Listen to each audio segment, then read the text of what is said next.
Abakulira eddwaliro ly'abakyala e Kawempe basabye abapoliisi okubayambako ku bakyala bagufudde omuze okubba abaana abawere. Abasawo okuwanjagira abakulembeze ba poliisi kiddidde abatwala poliisi y'e Kawempe North nga bakulembeddwamu omuduumizi waayo Moses Nannoka okukola bulungi bwansi ku ddwaliro lya Kawempe.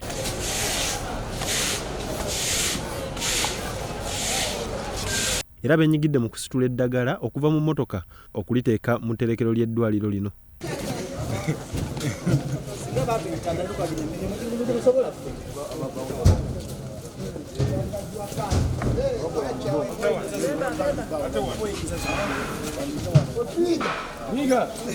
Wano abakulira poliisi ab'enjawulo okuli Hassan Hiwumbire aduumira poliisi y'e Wandegeya ko ne Abe Muwonge aduumira poliisi y'e Kawempe we basinzidde ne battanya ku bigendererwa bya bulungi bwansi. On behalf of the police of Kampala North, we are going to make sure that every Thursday, every week, we have a team coming to speak to these young mothers, especially those ones who are below 24. It is appalling that we didn't have that data, but we are going to make sure that we come and talk to them. Tuli ku campaign eno gye twayise Crime Free Week. Crime Free Week wakulaba nti tuleetawo activities ez'okukolagana wamu ne community yaffe ne public yaffe.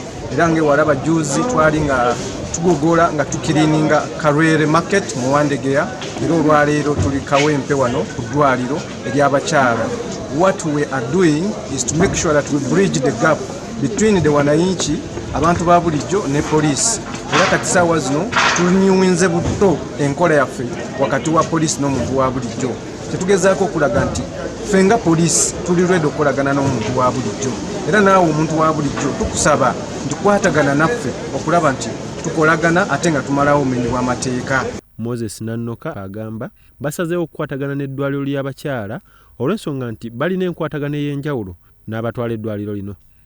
Kino kiraga nti waliwo enkolagana wakati wa poliisi n'omuntu wa bulijjo, ate era kyongera okutulaga nti ab'ebyokwerinda olaba bavuddeyo, naffe maka gaffe gye tubeera twongeremu amaanyi mu kulongoosa, twongeremu amaanyi mu kuyita mu nnaku enkulu nga tuli balamu, kubanga ebyobulamu bulijjo bisibuka mu buyonjo.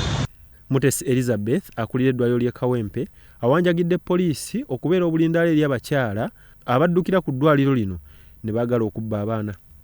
Giving birth every year because this is a government facility.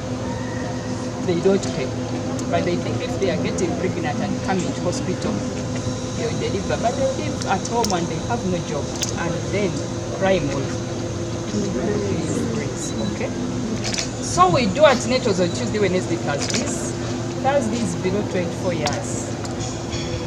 But sincerely, you need to come and talk to these young girls. Abantu basimye poliisi olw'okuddiza abantu ne bayambako mu kukola bulungi bwansi. Sebo neyanza neyanzege amanya ganze Kikomeko Yusufu anze vice chairman w'ekyalo Kakungulu.